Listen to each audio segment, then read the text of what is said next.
The old town of Blackridge had a rule: never go near Hollow Creek after sunset. No one questioned it. No one dared to break it. Until Rachel Carter, a journalist chasing a forgotten legend, ignored the warnings. The first night, she heard whispers outside her motel window. The second night, she saw figures standing in the fog, watching. By the third night, she realized they weren't watching her. They were waiting. Waiting for her to say their names. And once she did, they would follow her home. The town that forgot. I don't believe in ghosts. I don't believe in curses, monsters, or small-town legends whispered in dark corners. But I should have. Because if I had, I would have turned my car around the moment I saw the Blackridge town sign, half covered in vines, swaying in the cold October wind. If I had, I wouldn't be standing here now, with my breath shallow, my pulse pounding, knowing that something not human, is watching me from the dark. But let's go back. Let's go back to the night it all started. It was nearly midnight when I rolled into Blackridge, a town so small it barely had a gas station. I was exhausted, my eyes burning from the long drive. But the moment I pulled into the only 24-hour diner, I felt it. That heavy stillness. A silence that felt wrong. Inside, the diner was almost empty. A lone waitress behind the counter, a couple of old men in a booth, their voices hushed. The moment I walked in, they stopped talking. I ordered coffee. Black. No sugar. I needed to stay awake. As I waited, I overheard them. After dark. No one goes near the creek. Not after what happened to the Mercer boy. She'll hear you. I glanced over. One of the old men met my eyes. His skin was weathered, his eyes sharp, hollow. You're not from around here, he said. Not a question. A statement. I shook my head. Just passing through. His fingers tightened around his cup. Then keep passing. Before I could ask what he meant, my coffee arrived. Hot, bitter, strong. I took a sip, pretending I wasn't rattled. That's when the door creaked open. A man stepped in. Not a local. I could tell by the way his jacket was zipped up to his chin, like he was trying to disappear. He walked straight to the counter, ordered nothing, and sat. I should have ignored him. I should have gone back to my coffee. But I didn't. I kept watching him, and eventually he noticed me. He looked up, and for the briefest moment, our eyes locked. I've never been good at reading people, but I could see something in his eyes. Fear. Or maybe it was just emptiness. Are you staying here tonight? He asked, his voice low, almost a whisper. I nodded, feeling uneasy. Just for the night. He hesitated, then leaned closer. Don't go near Hollow Creek, he said, barely audible. After dark, stay inside. Whatever you do, don't go there. Before I could respond, he got up and left, walking out into the night without a second glance. I sat there for a long time after he left, staring at my coffee. I didn't believe in ghosts. I didn't believe in any of the superstitions. But when I finally left the diner and drove to the Blackridge Inn, something felt off. I couldn't shake the feeling that the town was hiding something. Something dark. That night, after I checked in, I began to research Blackridge's history. I didn't expect much, just some old articles about the town's founding. But what I found wasn't normal. The first article I found was about the Mercer family, a family that had disappeared nearly a century ago. There was nothing about what happened to them, just their names. But one thing stood out. A line from a local paper in 1923. The Mercer boy, Ethan, was the last to be seen at Hollow Creek. He's not the first to disappear, and he won't be the last. I stared at the article, the hairs on the back of my neck standing up. It was nearly 3 a.m. when I first heard it. At first, it sounded like wind, a faint rustling outside my window. But then it was something else. Whispers. Low and indecipherable. I quickly turned off my lamp, moving toward the window. I pulled back the curtain just a little. And there, across the street, standing under a streetlight, was a figure. A tall, thin figure, watching my window. I couldn't make out the face, just the outline like a shadow. I blinked, and it was gone. But I knew it wasn't a trick of the light. I couldn't sleep after that. The whispers didn't stop. And the strange feeling of being watched never left. I stayed up the entire night, the room colder than it should have been. In the morning, I decided to get answers. I went to the local library, hoping for more clues about the Mercers and Hollow Creek. The librarian was a nervous woman, and when I asked about the creek, she grew visibly uneasy. Not many talk about it anymore, she said. And for good reason. She handed me a journal. The journal of a boy named Ethan Mercer, the very same boy I'd read about. The last page was haunting. They took my brother. The Hollow Ones took him. And now they are whispering my name. I couldn't get the words out of my head. I drove to Hollow Creek that afternoon, my heart racing with every mile. The woods felt wrong. The trees were twisted, the air too still. I could barely hear the sound of my own breath. Then I saw it. A sign half buried in the dirt. Do not speak their names. I felt my throat tighten as I read it. But before I could take another step, I heard it. A rustling. Something moving in the trees. I spun around, but there was nothing there. I couldn't shake the feeling. The whispers. The shadows. By the time I left the woods, I had only one thought in my mind. I shouldn't have come. But it was too late to turn back. The shadows that linger. I should have left. I should have turned my car around and never looked back, but there was something drawing me deeper into Blackridge, something that I couldn't quite explain. The whispers were still fresh in my mind when I got back to the Blackridge in that evening. The streets felt even quieter now. The wind had picked up, but it was almost too still, too unnatural.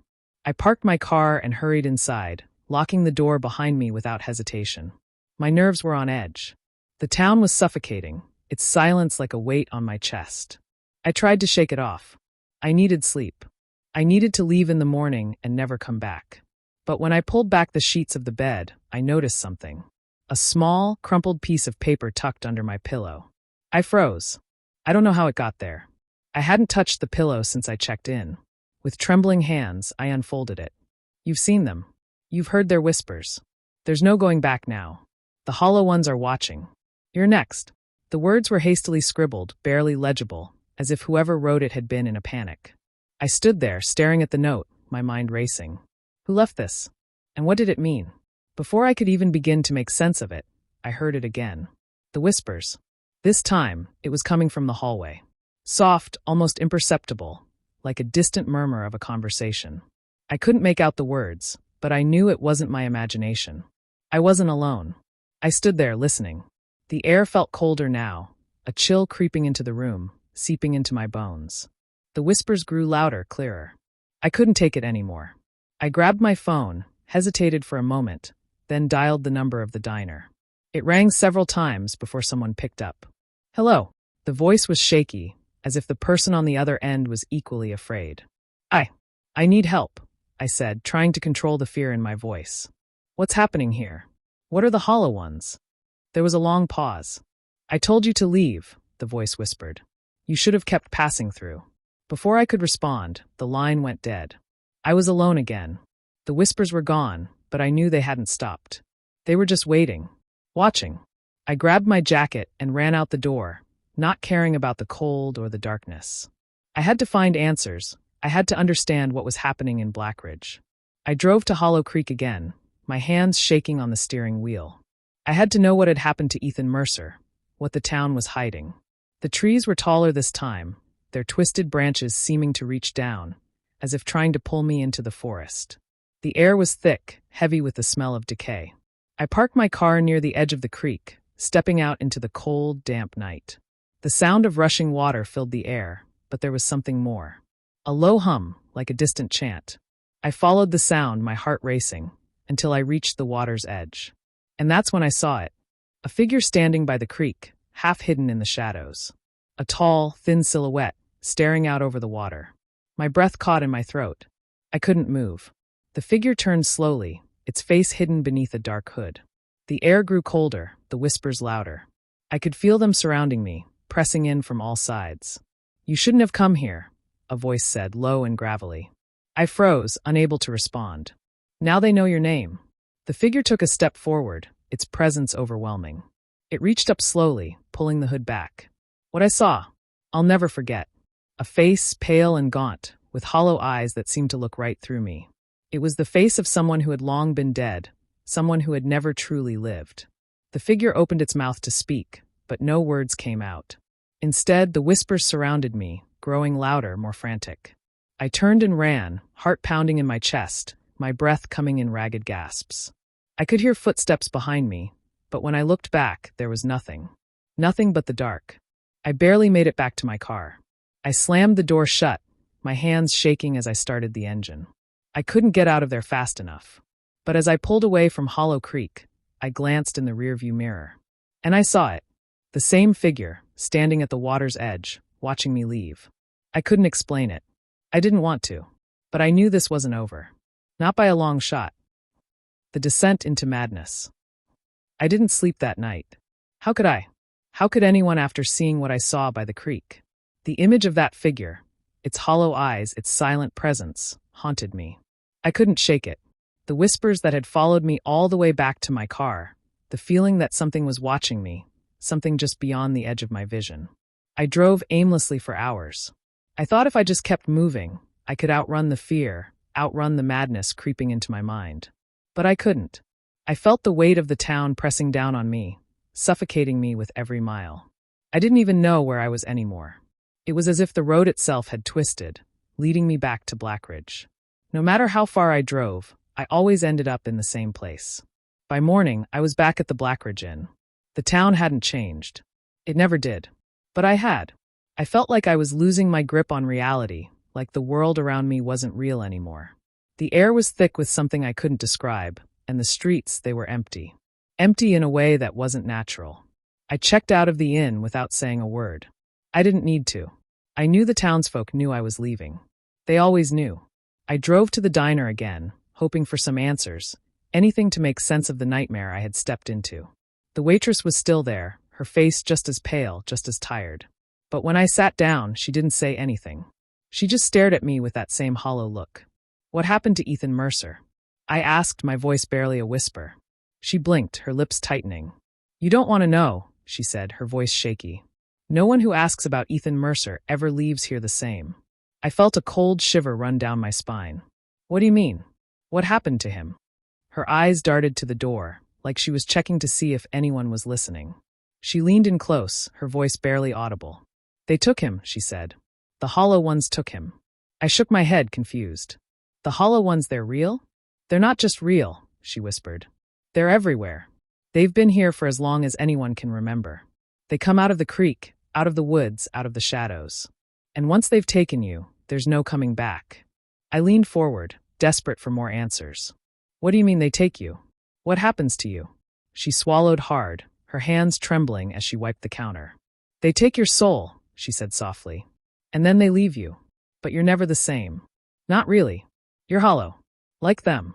I stared at her, trying to process what she was saying, but before I could ask another question, the door to the diner creaked open. A man walked in, a tall, thin figure, wearing a dark jacket, his face obscured by a hood. The room went quiet when he entered. It was like everyone knew who he was without needing to be told. The waitress immediately straightened up, her expression turning cold, distant. She didn't look at him, didn't acknowledge his presence. But I could feel the tension in the room. The man took a seat at the counter, his eyes scanning the room, landing on me. He didn't say anything at first, just stared. And then, when I couldn't take the silence anymore, he spoke. You're asking the wrong questions, he said in a low, gravelly voice. You should be asking why you haven't left yet. I swallowed hard, my throat dry. I didn't know what to say. How could I even respond to something like that? The man's gaze never wavered. The waitress cleared her throat, setting a mug of coffee in front of him. What can I get you? Just the usual, he replied, his voice cold, like it wasn't his first time here. The man's presence was unsettling, and I couldn't help but feel a sense of dread creep up my spine. Something about him wasn't right. The way the others in the diner seemed to avoid him, like they were all aware of a dark truth I had yet to understand. I watched him as he took a slow sip from his coffee, his eyes never leaving me. I had to know more. What are the hollow ones? I asked, my voice trembling. The man's lips curled into a smile, but it was a smile that didn't reach his eyes. You're asking the wrong questions, he repeated. You've already seen them. You just haven't understood it yet. His words sent a chill through me. I had seen them. The figures. The shadows. The feeling that something was watching me, lurking just out of sight. But what did it all mean? And why was I still here, unable to leave this cursed town? The waitress stepped back, not saying a word, but I could feel her eyes on me. The others in the diner shifted uncomfortably in their seats, all of them too afraid to speak, too afraid to move. The man finally stood up, placing his empty coffee mug on the counter. He looked at me one last time, his eyes cold and empty. Don't go digging, kid, he said quietly. Some things are better left buried. And with that, he left the diner, leaving me alone with my thoughts, my fear, and the sinking feeling that I was already too deep into this nightmare to ever escape. The unraveling truth. I couldn't take my eyes off the man. He was too calm, too still, like he wasn't even human. My heart pounded in my chest as the weight of his words sunk in. You should be asking why you haven't left yet. What did that mean? Why hadn't I left? I had every reason to turn my back on Blackridge, to drive as far away from this cursed place as possible. But something was keeping me here. Something beyond my understanding, something far darker than I could comprehend. I glanced back at the waitress, hoping she would say something, anything, but she just turned away, her movements robotic, like she was trapped in a routine she couldn't escape. She set the man's coffee in front of him, her eyes cast downward, never daring to meet his. I had to know more. I couldn't leave without answers. I stood up, my legs unsteady beneath me, and made my way over to the man. The diner was unnervingly quiet, the other patrons pretending not to notice me, but I could feel their eyes on me. It was as if they were all waiting for something to happen, something I couldn't yet understand. The man didn't look up when I sat across from him. He simply stirred his coffee, the sound of the spoon clinking against the mug echoing in the silence. "You know why you're still here," he said, his voice colder than before. I felt a chill run down my spine. I had no idea what he meant, but something in the pit of my stomach told me that the moment I asked the wrong question, it would all start to unravel. I took a deep breath, trying to steady myself. "What do you know about Ethan Mercer?" The man's eyes flickered, just for a moment. Then, as if he was weighing my question, he finally spoke. "You're asking about someone who doesn't exist anymore. The Hollow Ones took him long ago. They take everyone who dares to dig too deep. They're like shadows, slipping through the cracks in the world, waiting for the right time to claim what's theirs." His words were like a punch to the gut. They didn't make sense, yet at the same time, they felt like the only truth that mattered. The air around us seemed to grow heavier, the weight of his words pressing down on me. I tried to wrap my head around what he was saying. What are the Hollow Ones? What do they want? He leaned back in his chair, his fingers wrapped around the mug as he stared at me, a faint smile tugging at the corner of his lips. It was a smile that didn't reach his eyes. "They want souls," he said softly. "They take them, and once they have them, they don't let go." I shook my head, unable to process the horror of it all. "But why? Why Blackridge? Why us?" "Because you're here," he replied simply. "Because they're always watching. Waiting." I stared at him, a sense of dread washing over me. The man's words were like a riddle, but I felt like I was too deep in it to back out now. I had to know. What happens to people who are taken? I asked, barely able to speak the words. His gaze darkened. They become like them. Hollow. Nothing but an empty shell. No memory, no emotions. Just darkness. They're no longer human. The man's words sank deep into my mind, the truth settling in my bones. This wasn't just about a ghost story. It was about something much older, something far more dangerous. I leaned forward, my hands trembling. "And if I leave now, what happens?" He didn't answer immediately. Instead, he took another sip of his coffee, as if weighing my fate in the silence between us. Finally, he spoke. "You think leaving will save you?" His voice was cold, dismissive. "The Hollow Ones don't let anyone go. Once they know your name, once they've marked you, you can run. But you'll never outrun them. They'll follow you. Always." I felt the blood drain from my face. "What do I do?" His smile returned, slow and knowing. "You're already too late." The whispers, the eerie feeling that had been building inside me since I arrived in Blackridge, surged once more. They were closer now, not just in the air, but in my head, growing louder, more desperate. The voices were starting to become clear. I could almost hear them calling my name. The man stood up, his chair scraping against the floor. He left a few bills on the counter and turned to walk out of the diner, his figure fading into the shadows.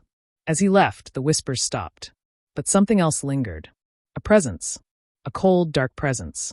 I didn't know what to do anymore. The town had already claimed me. There was no escaping it. But I wasn't going to go down without a fight. I grabbed my things and walked out of the diner, stepping into the cold, empty streets of Blackridge. It was time to face whatever lay ahead. Time to confront the Hollow Ones. But I had no idea how much worse it was about to get. The shadow in the woods. I couldn't ignore it any longer. The darkness that had consumed Blackridge was no longer something I could run from. I couldn't shake the feeling that I was being drawn into it, like a moth to a flame, no matter how hard I tried to resist. The man's warning echoed in my mind. "Don't go digging, kid. Some things are better left buried." But the more I tried to walk away, the more I realized I couldn't. I had to know. I had to understand what was happening here, and why I was still here. The hollow ones. The whispers. Ethan Mercer. There were too many unanswered questions, too many pieces to this puzzle that I couldn't ignore. I made up my mind. I had to go to the woods. It was late afternoon when I drove toward the edge of town. The sun was beginning to set, casting long shadows across the road. The woods loomed ahead, dark and thick, the trees standing like silent sentinels. I could feel the weight of the town's history pressing down on me, the air thick with a sense of foreboding. I parked my car just outside the tree line, the engine humming softly in the quiet evening air. I hesitated for a moment, my heart pounding in my chest. But I knew I couldn't back out now. I stepped out of the car, the cold evening air biting at my skin. The woods stretched out before me, an impenetrable maze of trees and shadows. The silence was deafening. Not even the usual sounds of nature, birds, rustling leaves, or distant animal calls, could be heard. It was as if the entire forest was holding its breath. I took my first step into the woods, the ground soft beneath my feet, the branches above me casting strange, twisted shadows. With each step I took, the sense of unease grew stronger. The whispers from the creek, from the diner, from the man, they all seemed to be building to a crescendo inside my mind. I had no idea what I was looking for. I didn't know what I expected to find out here. Maybe it was the truth about the hollow ones, or maybe it was something far worse. But as I ventured deeper into the woods, I began to feel the presence of someone watching me. The hairs on the back of my neck stood on end. And then I saw it, a figure barely visible through the dense trees. At first, I thought it was just a trick of the light, but as I stepped closer, it became clearer. A man, or something that resembled a man, standing in the shadows. He was tall, his face obscured by the hood of his jacket, but there was something about him that was eerily familiar. Something I couldn't quite place. My heart raced, and I took a step back. My instincts screamed at me to run, to turn around and get back to the safety of the town, but I couldn't. I was rooted to the spot, frozen by a force I couldn't explain. The figure stepped forward slowly, deliberately. And then, in a voice that sent chills down my spine, he spoke. "You shouldn't be here." I didn't respond. I couldn't. The words seemed to hang in the air, like a warning, like a curse. The figure didn't move closer, but his presence seemed to fill the woods, pressing in on me from all sides. "Ethan Mercer was one of us," he continued, his voice low and gravelly. "He dug too deep. Now he's one of them." I didn't understand what he meant. Who was them? And what had happened to Ethan Mercer?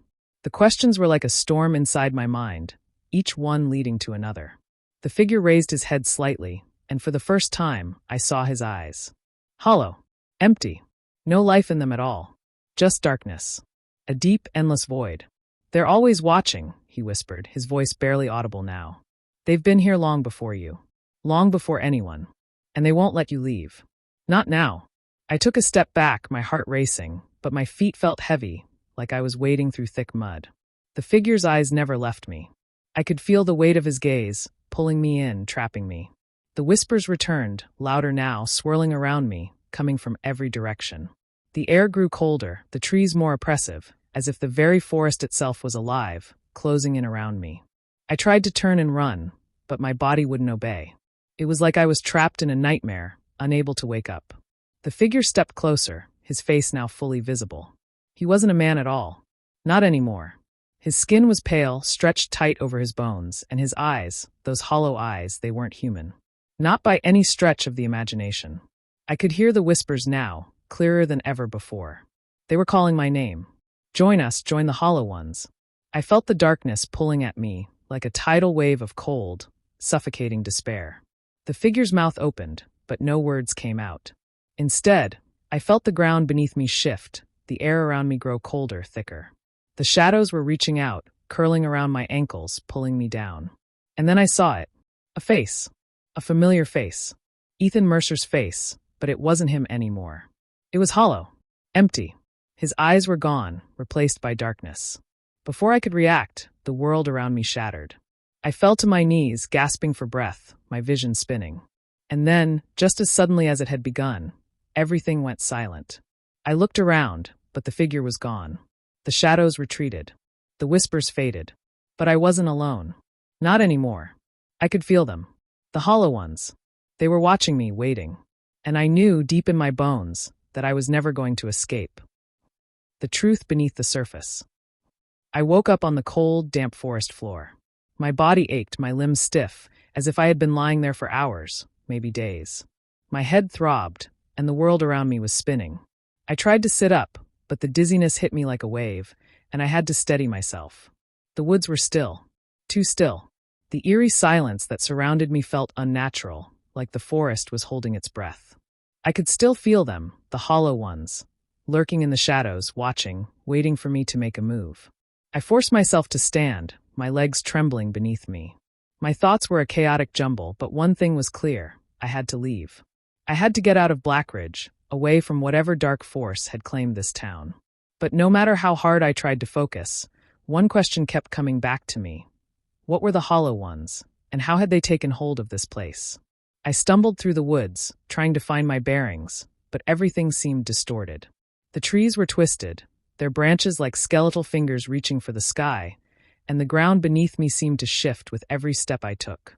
It was like the forest itself was alive, breathing, and it didn't want me to leave. Eventually, I made my way back to the road, where my car was parked. But as I approached, I saw something that made my heart stop.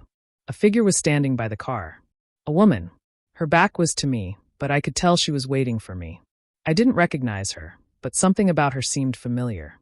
Something about the way she stood, the way her presence seemed to make the air heavier, as if she belonged to this place. "Who are you?" I called out, my voice trembling. She turned slowly, and that's when I saw her face. Her eyes, those empty, hollow eyes, stared back at me, and for a moment I couldn't breathe. She was beautiful, but in a way that was wrong. Her skin was pale, almost translucent, and her expression was both vacant and knowing, like she had seen and experienced things that no one should ever have to. "I am one of them," she said, her voice soft, but it echoed in my mind, as if it wasn't just coming from her mouth, but from everywhere around me. I took a step back, my heart racing. "What do you mean? Who are you?" She didn't answer immediately. Instead, she reached out and touched my arm. Her skin was ice cold, and I felt a jolt of fear shoot through me. Her touch was like a physical weight, dragging me down, making it harder to think clearly. "You're not leaving," she said, her voice now laced with something darker. "None of us ever leave."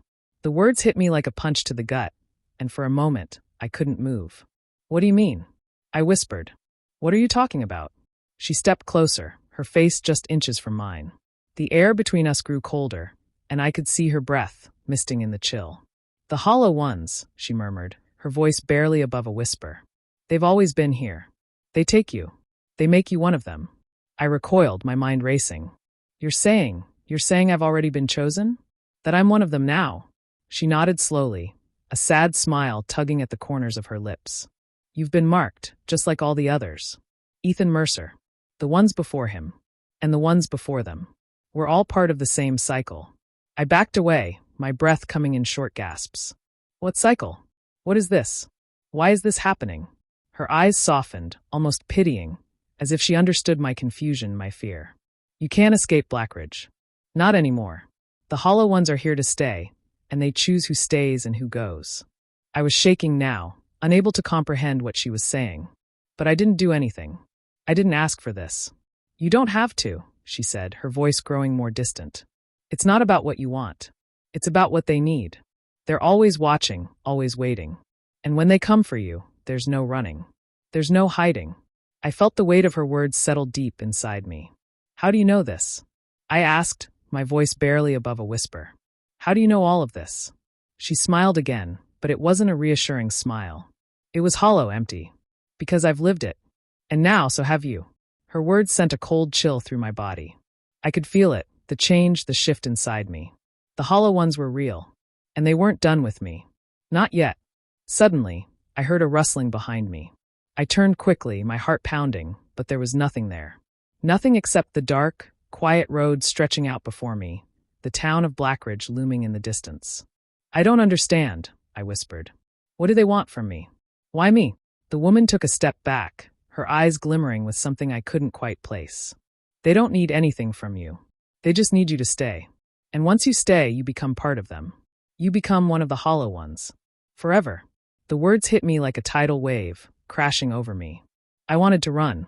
I wanted to scream, to escape, but something inside me, something deep within the pit of my stomach, told me that it was already too late.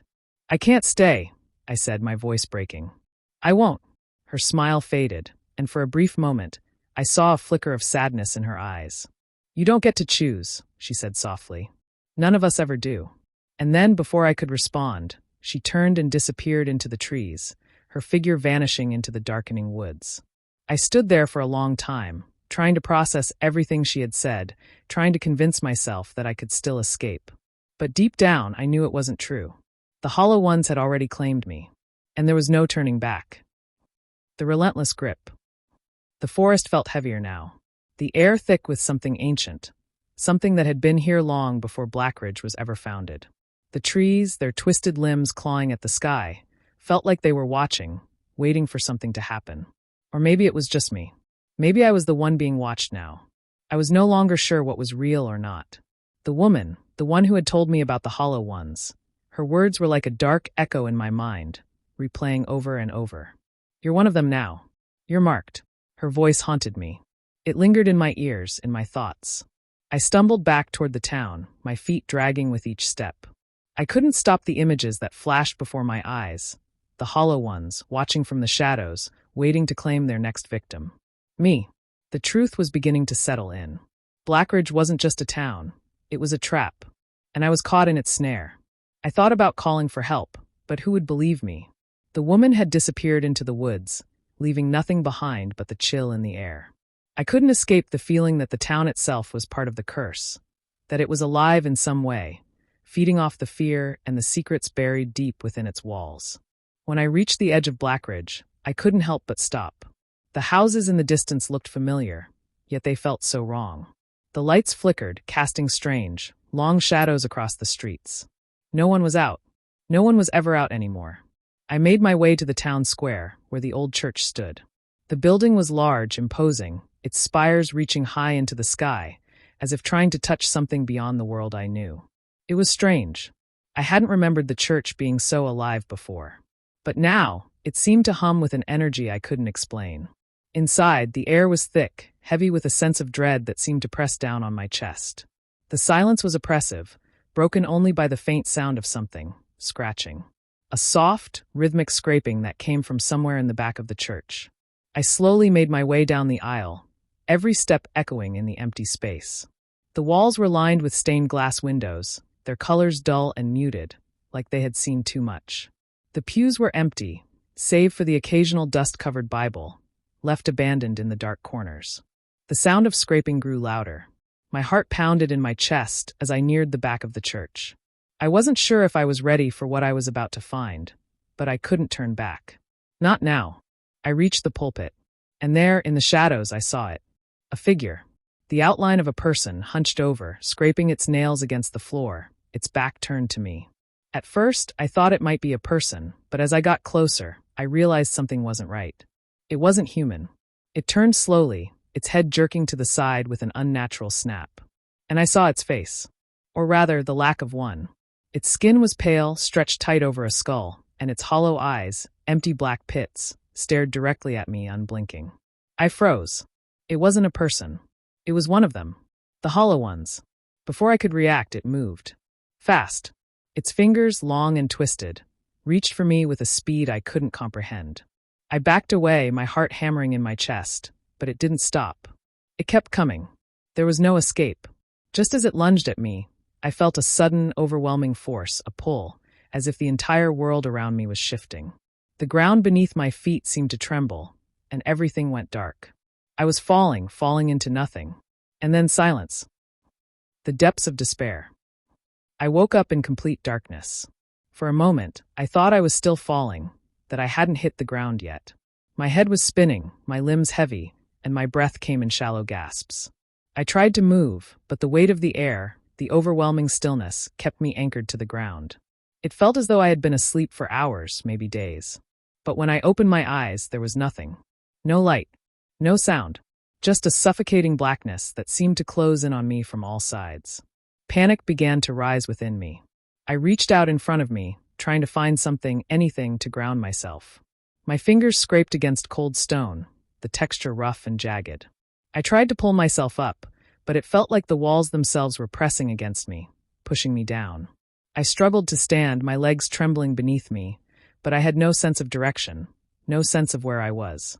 It felt like I had been transported to another world, some place that existed outside of time and space. And then I heard it, a faint whisper, so soft that I wasn't sure if I had imagined it. "Help me." I froze. The voice was familiar, yet foreign at the same time. It was a woman's voice, a desperate plea for help. It came from somewhere deep within the darkness, but I couldn't tell where. "Hello," I called out, my voice trembling. "Who's there?" The silence stretched on for a moment before the whisper came again, closer this time. "Help me, please." I felt a chill run down my spine. My instincts screamed at me to run, to get out, but I couldn't move. The voice was pulling me in, urging me to listen, to find the source. It was like I was being trapped in a web of darkness and desperation. I took a hesitant step forward, the air thick around me, like it was holding me in place. The stone beneath my feet felt uneven, like I was walking on a forgotten path, one that had been abandoned for centuries. The whispers grew louder, more insistent, and I couldn't tell if they were coming from all directions or if my mind was simply unraveling. Then, in the distance, I saw something. A faint light. It flickered like a candle's flame, and I felt a strange pull toward it, a need to reach it. My feet moved without thinking, driven by something deeper than fear. It was as though the light was the only thing that could lead me out of this suffocating darkness. I stumbled forward, my heart racing, but the closer I got to the light, the more the whispers seemed to change. They weren't just pleading anymore, they were laughing. Low, guttural laughs that echoed in the silence, sending a shiver down my spine. I reached the source of the light and found myself in what could only be described as a chamber. It was massive, far larger than any room I had ever seen. The walls were covered in strange, twisted symbols, some that I recognized, others that were completely foreign. The air was thick with an ancient, malevolent presence, like the very walls were alive, watching me. At the center of the room stood a figure. It was the same woman I had seen before, the one who had warned me about the hollow ones. Her face was still hauntingly familiar, but something had changed. Her eyes, once empty, were now filled with a dark, twisted energy. They glowed with an unnatural light, and her mouth was stretched in a grin that seemed to mock me. "You've come for me," she said, her voice echoing in the chamber. "Just like the others. What is this place?" I asked, my voice barely above a whisper. "Where am I?" "This is where it all begins," she replied. "Where the hollow ones feed, and where you will become one of us." Her words cut through me like a blade. I tried to back away, but it was as if the walls were closing in, pushing me toward her. "You can't escape," she said, her smile widening. "None of us ever do. Once you're here, you're part of the cycle. Forever." I could feel the weight of her words settle on my chest, suffocating me. The truth was impossible to ignore now. The hollow ones had been waiting for me, just like they had waited for the others. Blackridge was their domain, their hunting ground. And I was their prey. But there was something else, a deeper darkness. The woman's grin faltered for just a moment, and I saw a flicker of fear in her eyes. As if she too was trapped in this cycle, just like me. And I realized then that she wasn't in control. None of them were. I turned and ran, desperate to escape the chamber, the suffocating presence that loomed over me.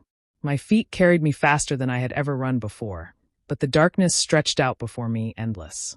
The walls seemed to shift, contorting around me, blocking every escape. The whispers followed me, growing louder, angrier. "You can't run. You can't hide." And just as I thought I had reached the exit, just as I thought I had found a way out, I felt the cold touch of something behind me. It gripped my shoulder with a force that sent ice through my veins. I didn't have to turn around to know who it was. The hollow ones were here. The final hour. The grip on my shoulder was cold, so cold that it burned. My breath hitched as I spun around, but there was nothing there, nothing visible. Just a presence. A shadow that loomed over me, pulling me deeper into the suffocating darkness. I tried to scream, but the sound died in my throat, swallowed by the oppressive silence. The whispers were everywhere now, swirling around me like a storm. "You belong to us," they hissed, each voice distorted and cruel, as if the hollow ones were speaking through every crack in the walls, every inch of the darkness that surrounded me. I ran.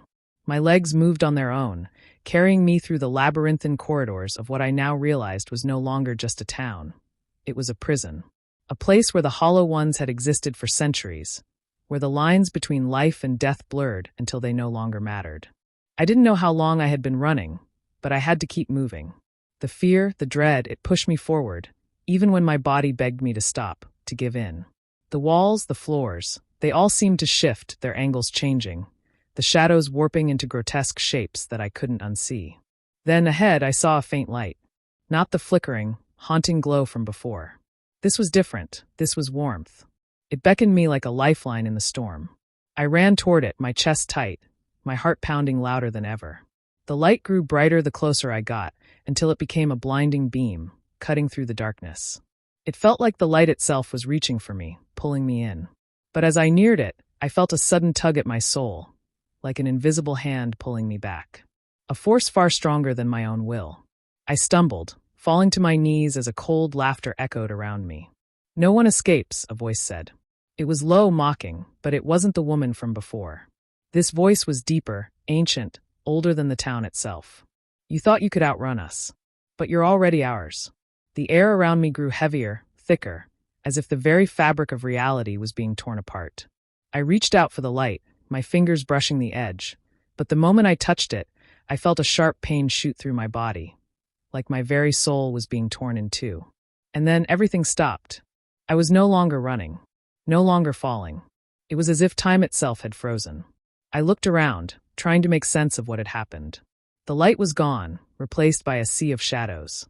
The hollow ones were no longer just whispers. They were here, in front of me. Dozens of them, their faces distorted and featureless, their bodies twisted into shapes that defied all logic. "You were never meant to leave," one of them said, its voice a cacophony of voices, all layered over one another. It was speaking directly to my mind, not my ears. I could feel its presence in my head, in my thoughts. "You were never meant to escape." I wanted to fight, to scream, but there was nothing left. No strength, no will. Only the overwhelming sense of inevitability. The hollow ones had claimed me, and I knew deep down that there was no turning back. They stepped closer, their forms shifting and moving in the shadows. I could see their empty eyes, their twisted grins. They were everywhere, surrounding me. I was trapped, inescapably trapped. And then I heard it, a faint sound, like a bell tolling in the distance. It was a sound that shouldn't have been here, not in this place of eternal darkness. The hollow ones stopped. Their heads turned all at once, as if they had heard it too. A ripple passed through them, like a wave crashing through a still pond. I turned, searching for the source of the sound, but all I could see was more darkness. The bell tolled again, louder this time, and with each toll, the hollow ones seemed to retreat, stepping back into the shadows. "What is that sound?" I whispered, my voice barely audible, but the hollow ones didn't answer. They just faded into the darkness. The bell tolled once more, and for the first time, I felt something other than fear. I felt hope. A flicker of something, a spark of light in the distance, a chance to break free. But as I moved toward it, the world around me began to shift again. The shadows twisted, closing in on me. The hollow ones, though retreating, were still there, watching, waiting for me to make a mistake. I reached out for the light, my hands trembling. The bell tolled again, louder than ever, and this time, I could feel it deep in my bones. It was calling me, drawing me toward it. But the darkness was thick, and the hollow ones were closer now, their presence pressing against me like an invisible force. I had to make a choice. Stay with the hollow ones, accept my fate, or reach for the light, whatever it might be, and risk everything. The end of the line. My chest felt tight, my breath ragged as I stumbled down the dark, unfamiliar path. Every step seemed to echo in the emptiness, amplified by the oppressive silence that weighed down on me. The darkness was closing in again, and the whispers, those chilling, hollow whispers, were growing louder with each passing second. They were everywhere now. No matter how fast I ran, they were always there, lurking just behind me. "You can't outrun us," they whispered, their voices slithering through the air like serpents. "You never could." I glanced over my shoulder, expecting to see something, anything, but there was nothing. Just the same suffocating darkness. But I felt it. Something was there, just beyond my vision, reaching for me with cold, invisible fingers. Suddenly, the air grew colder, a biting chill that seemed to seep into my very bones. My heart raced, and I knew then that there was no escape. I had been wrong to think I could outrun the hollow ones. They had always been with me, hiding in the shadows, waiting for the right moment to strike. I had heard their stories, seen the signs, but I never truly understood, never fully grasped what they were capable of. They weren't just shadows or ghosts. They were something far older, far darker. Something that had existed long before this town, before this place, before me. And now it seemed they were closing in on me. I stopped in my tracks, my legs shaking beneath me, unable to go any further. The whispers were now deafening, filling my mind, drowning out all rational thought. "You can't escape," they hissed again, their voices growing more insistent. "You belong to us." I tried to scream, but no sound escaped my lips. I was paralyzed, frozen in place by an unseen force, my body unwilling to move. The darkness around me thickened, swirling like a storm. The shadows danced and twisted, taking on shapes that no human mind should ever witness. Then I saw it, a figure tall and shadowy, emerging from the very darkness that had consumed me. Its face was a void, a blank canvas of nothingness, but I could feel its eyes, if they could even be called that, staring at me, drilling into my soul. "You are ours now," the figure said, its voice an amalgamation of 1,000 voices, all echoing in perfect unison. "There is no escape." I wanted to fight, to scream, to run. But I knew deep down that it was too late. The Hollow Ones had won. They had always won. But then something changed. A faint light appeared in the distance, barely noticeable at first, like a star struggling to break through a storm cloud. The figure before me didn't move. It didn't speak. It just stood there, its presence suffocating the air. I didn't understand. I didn't know where the light had come from, or why it was there, but it was my only chance. My last hope. With all the strength I could muster, I took a step toward it. Then another. The darkness seemed to fight back, reaching out with tendrils of shadow, trying to pull me back into its grasp. But I didn't stop. The light grew brighter with each step I took, its warmth pushing back the darkness, its pull stronger than the cold fingers of fear that threatened to drag me back into the void. For a moment, everything was silent. The whisper stopped. The figure, too, stood still, watching, waiting. I was almost there, so close to the light, to freedom, to escaping the Hollow Ones once and for all. But as my hand reached for the light, I felt something, a sharp, searing pain in my chest, as if my very soul was being torn apart. The light flickered, fading, and the darkness surged forward to consume me. "No!" I screamed, my voice finally breaking through the silence. But it was too late. The darkness swallowed me whole, and I felt myself falling deeper into the abyss. And then, everything went black. The awakening. I woke to silence. It was so thick that it almost felt like a physical weight pressing down on me. My body ached, my limbs stiff, as if I had been frozen in place for years. I tried to move, but my muscles refused to cooperate, my senses still trapped in the fog of unconsciousness. I blinked, trying to clear the disorienting blur in my vision. Slowly, the world around me began to come into focus. I was no longer in the darkness. No longer in that oppressive maze of shadow and whispers. I was in a room, cold, sterile, almost clinical in its emptiness. The walls were bare, the floor smooth and featureless. It felt like a place frozen in time, as if nothing had ever existed here, or would ever exist again.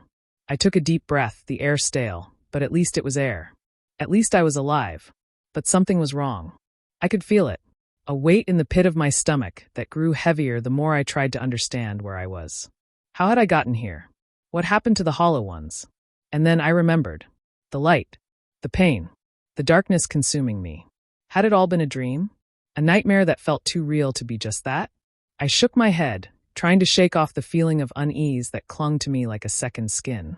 I needed to move. I needed to understand what was happening. With great effort, I pushed myself up from the cold floor, my body protesting with each movement.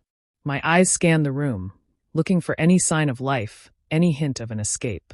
But there was nothing, just the stark, empty walls staring back at me. And then I heard it. A sound, low, faint, almost like a hum, coming from somewhere deep within the room. I turned, my heart racing, trying to pinpoint the source of the noise. The air around me seemed to vibrate with it, a strange energy building up as the hum grew louder. I stepped forward, drawn to it. It was like an invisible force pulling me, urging me to come closer. And against my better judgment, I obeyed. I moved toward the center of the room, where a strange device sat on the floor. It was unlike anything I had ever seen, metallic, alien, almost as though it didn't belong in this world. The hum was coming from it, vibrating through the very air around me.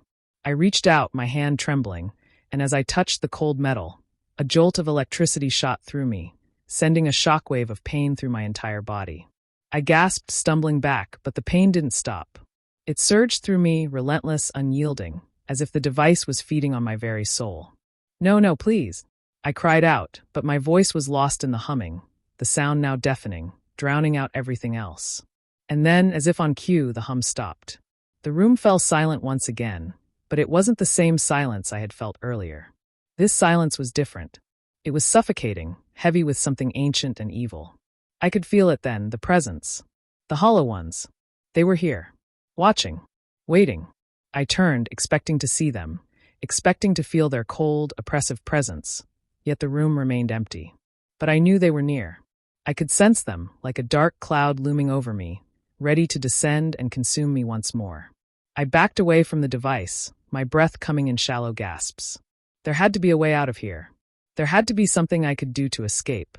But the more I thought about it, the more I realized there was no escaping them. The hollow ones were a part of me now. They always had been. A chill ran down my spine as the walls around me seemed to shift, closing in, and the temperature dropped. The whispers returned, quieter now but no less menacing. They surrounded me, their voices low and guttural, like the wind howling through a graveyard. "You cannot escape," they whispered. "You are one of us now."